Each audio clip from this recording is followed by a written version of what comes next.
పాపిని క్షమించగలిగేంత కృప దేవుడిలో మనము చూస్తున్నాము. చూడండి, మనకంత ఓర్పు సహనం ఉంటుందా? మనకి ఏదైనా ఇబ్బంది వచ్చినా, ఇరుకు వచ్చినా, కష్టం వచ్చినా, నష్టం వచ్చినా ఎవరైనా మన దగ్గరికి వచ్చి సహాయం అడిగితే మనం ఎలా ఉంటాము? ఇబ్బంది పడేవారుగా ఉంటాము, చిరాకు పడేవారుగా ఉంటాము, కొన్ని సందర్భాల్లో తిట్టేవారుగా ఉంటాము, కొంతమంది కొట్టేవారుగా కూడా ఉంటారు. కానీ ఆయన సిలువలో అంత బలియాగమైనప్పుడు, ఎంత వేదన చెందుతున్నప్పుడు కూడా ఒక పాపి ఆయన దగ్గరికి వచ్చి ప్రభువాని రాజ్యంలో నన్ను చేర్చుకోమనే మాటకు ఆయన ఎంత కృప కలిగి ఈ యొక్క మాటను సెలవిస్తున్నాడంటే, నేను నీవు నాతో కూడా పరదేశంలో ఉందని నిశ్చయంగా నేను నీతో చెబుతున్నానని చెప్పాడు. మంచిదండి, ఈ మాటకు అర్థము కృప కలిగిన మాటని మనం తెలుసుకుంటున్నాము. అదేవిధంగా వ్రేలాది పడిన నేరస్తుల ఇద్దరు మరి మొదటి దొంగ ఏమంటాడంటే, దేవుని దూషిస్తూ అపహసిస్తూ హేళన చేస్తూ మాట్లాడినట్టుగా మనం చూస్తున్నాము. ఏమంటాడంటే, నీవు దేవుని కుమారుడు కదా, నీవు దేవుని కుమారుడు అయితే నిన్ను నువ్వు రక్షించుకుని మమ్మల్ని కూడా రక్షించమని దేవుడు దూషిస్తూ మాట్లాడతాడు. మనం అదేవిధంగా మత్తయి సువార్త 4వ అధ్యాయంలో చూసుకున్నట్లయితే, దేవుడు ఆత్మచేత కొనుక్కోబడి అరణ్యంలో ఉన్నప్పుడు ఆయన 40 రాత్రులు 40 పగలు ఉపవాసం చేత అరణ్యంలో ఉండి ఆకలి ఉన్నప్పుడు అపవాది కూడా దేవుడిని శోధించి మాట్లాడినట్టుగా మనం చూస్తున్నాం. నీవు నిజంగా దేవుని కుమారుడు అయితే ఈ రాళ్ళ రోడ్లుగా ఆజ్ఞాపించమని దేవుడిని శోధించినట్టుగా మాట్లాడినట్టుగా మనం అక్కడ చూస్తున్నాం. అప్పుడు ఆ యొక్క మొదటి దొంగ చెప్పిన మాటను, దేవుడిని హేళన చేసి దూషించిన మాటకు ఈ రెండవ దొంగ ఏమని సెలవిస్తాడంటే, చూడండి, మనమైతే అదే శిక్ష విధిలో ఉన్నాము కదా, కాబట్టి నీవు దేవునికి భయపడవా? మనకైతే శిక్ష న్యాయపడేది, ఎందుకంటే మనం చేసిన పాపం బట్టి, మనం చేసిన దొంగతనాన్ని బట్టి శిక్ష మనకు తగినదే. కానీ ఆయననే ఏ తప్పిదమ్ము లేదని వాడు గ్రహించాడు రెండవ దొంగ. మనం ఈ దొంగ ద్వారా మనం తెలుసుకోవాల్సిన మాటలు ఏంటంటే, ఒక 3 పాయింట్ల నుంచి ఎక్కువ వాక్యాన్ని ముగిస్తాను, ఎందుకంటే వేరే వాళ్ళకు కూడా మనకు అవకాశం ఇవ్వాలి కాబట్టి ఇచ్చిన సమయాన్ని సద్వినియోగం చేసుకున్నాం. చూడండి, మొదటిగా దేవుడిని నమ్మాడైన. ఎలా నమ్మాడని చూడండి, లూకా సువార్త 3వ అధ్యాయము 41వ వచనం చూసుకున్నట్లయితే, అయితే రెండవ వాడు వారిని గద్దించి, నీవు అదే శిక్ష విధిలో ఉన్నావు కనుక దేవునికి భయపడవా? మనకైతే న్యాయం, మనం చేసిన వాటికి తగిన ఫలం పొందుచున్నాము, కానీ ఈయన ఏ తప్పిదము చేయలేదని చెప్పి చాలు. ఇక్కడ ఆయన ఏ తప్పిదము చేయలేదని చెప్పాడు రెండవ దొంగ. అంటే ఆయన ఏ పాపము చేయలేదని, ఆయన యొక్క శిక్షకు అర్హుడు కాదని ఆ యొక్క రెండవ దొంగ గ్రహించి దేవుణ్ణి నమ్మాడు. నేటి దినాల్లో మనం కూడా దేవుణ్ణి నమ్మేవారంగా ఉండాలని వాక్యం సెలవిస్తుంది. ఆ దొంగ నుంచి మనం నేర్చుకోవాల్సిన సంగతులు చాలా ఉన్నాయి. తనకి సమయం లేకపోయినా, తిరిగి మళ్ళీ బ్రతకడానికి అవకాశం లేకపోయినా, దేవుడు పాపము చేయలేదని, ఆయన అపరాధము చేయలేదని, మన దోషం కొరకు, మన పాపము కొరకు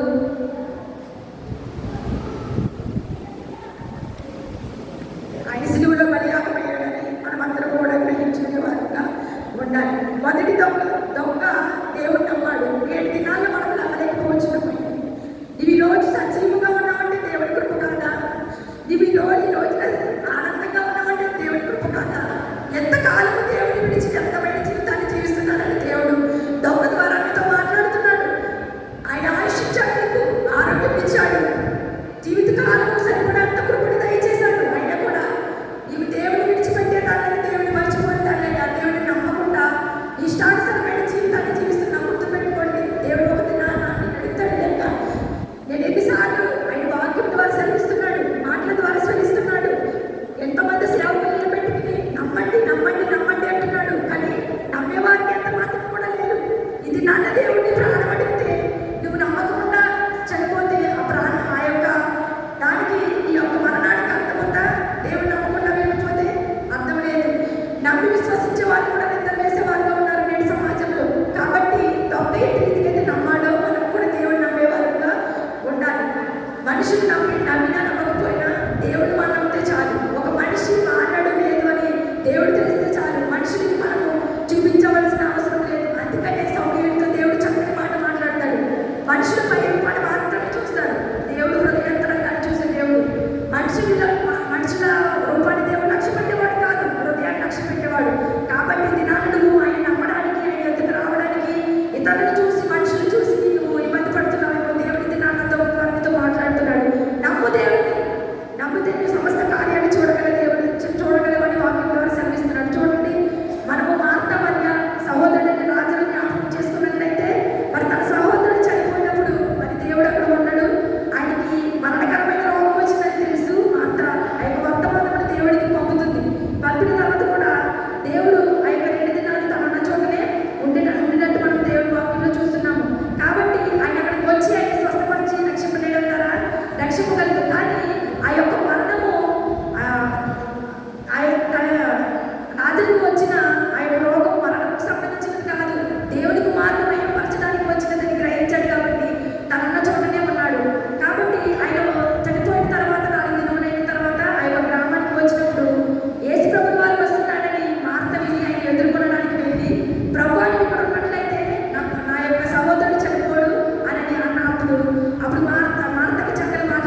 11వ అధ్యాయం 7వ వచనం.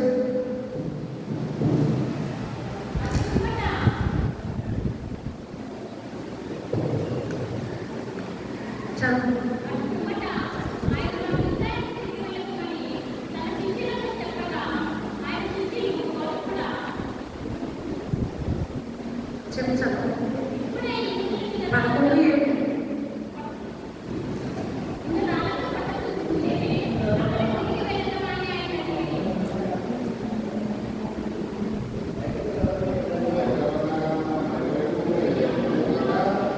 యోహాను సువార్త 11వ అధ్యాయం 7వ వచనం.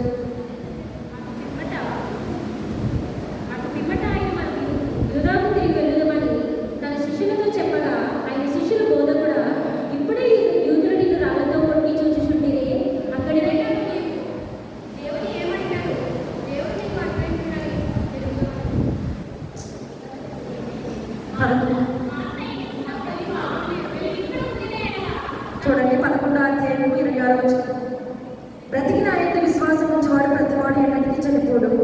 ఈ మాట నమ్ముచున్నావా అని మార్తను అడిగాడు అనమాట దేవుడు. అడిగినప్పుడు మార్త ఏమని సెలవిస్తుందంటే, ఆమె అవును ప్రభువా, నీవు లోకమునకు రావలసిన దేవుని కుమారుడైన క్రీస్తు అని నేను నమ్ముచున్నానని చెప్పింది.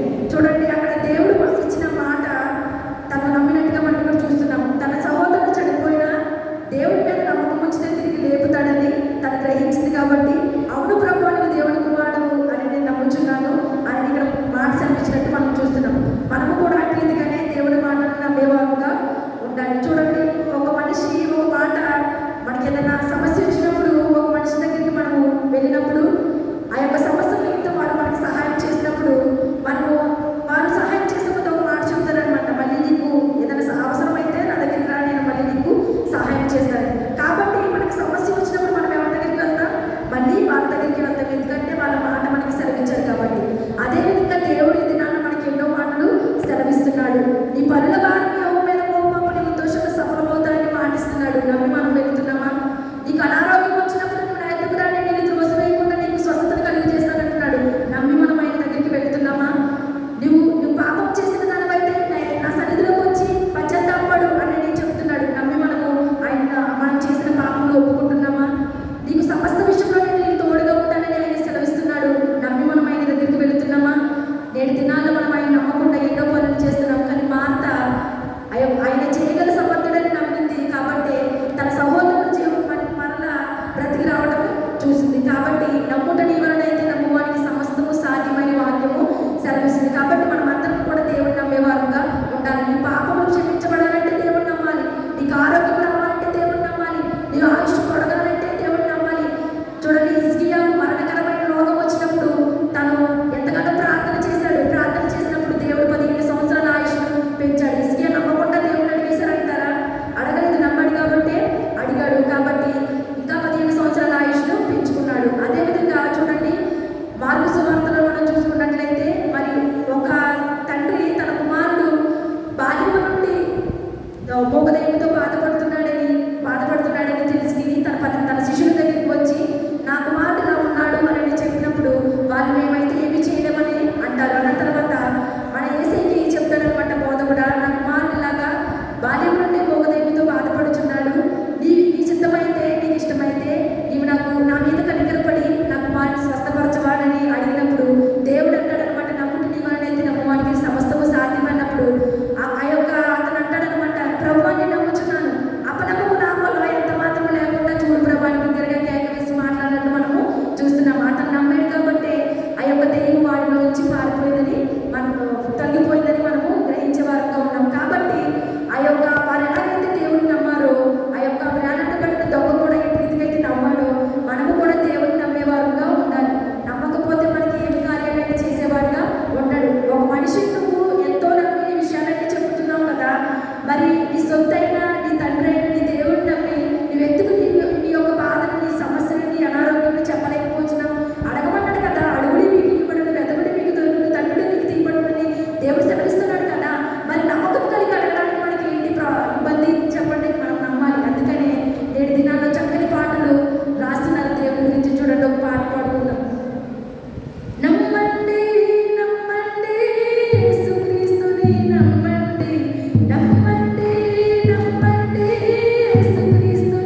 41 వచ్చిన సార్ చెప్తాను. మనకైతే ఇది న్యాయమే. మనకైతే ఇది న్యాయమే.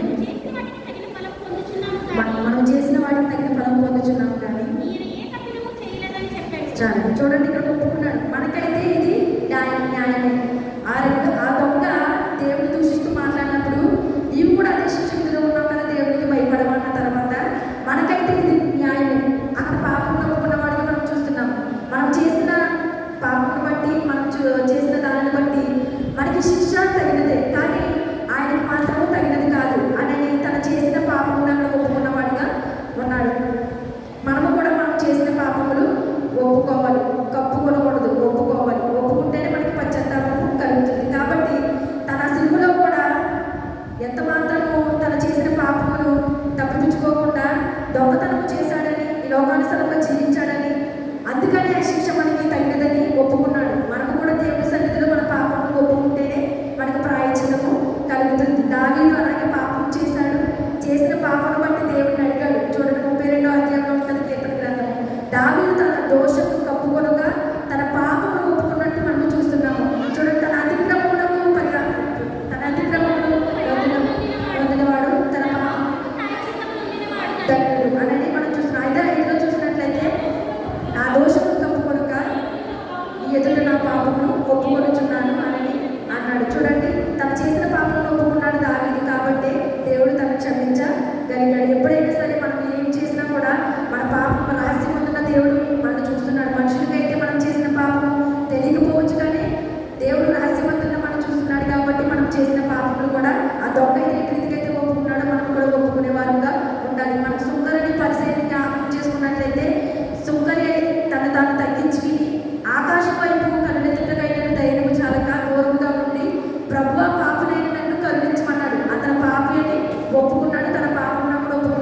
భక్తిహీనుడు తన మార్గంలో విడవలను. తలంపులను మానవలను వారు యెహోవా వైపు తిరిగిన యెడల ఆయన వారి యందు జాలిపడును. వారు మన దేవుని వైపు తిరిగిన యెడల ఆయన బహుగా క్షమించును. చూడండి, భక్తిహీనుడు తన మార్గంలో విడవలను. చూడండి, ఆ సిలువలో దేవుని యందు తన భక్తి చూపించాడా లేదా? కాబట్టే కదా తన పాపములు క్షమించబడ్డాయి. చూడండి, దుష్టులు తమ తలంపులు మానవులు. ఒకప్పుడు వాడు తలంపు అంత దొంగతనం మీద లేకపోతే లోకానుసరం మీద ఉండేది. కానీ ఎప్పుడైతే దేవుని నిజమైన రక్షకులను ఒప్పుకున్నాడో తన తలంపులన్నీ కూడా మారిపోయి వారు యెహోవా వైపు తిరిగిన యెడల ఆయన వారి మీద జాలిపడు. ఆయన వైపు తిరిగాడు కాబట్టే కదా నీవు నాతో కూడా పరదేశంలో నిత్యంగా ఉంటామని నేను నీతో చెప్తున్నాను అన్నాడు. కాబట్టి వారు మన దేవుని వైపు తిరిగిన యెడల వాడిని బహుగా క్షమించాడు కాబట్టి తన రాజ్యాన్ని చేర్చుకుంటారని దేవుడు చెప్పాడు. కాబట్టి ఈ యొక్క రెండో మాటను బట్టి మనం తెలుసుకోవాల్సిన విషయాలు అంటే మొదటిగా దొంగ వలె మనం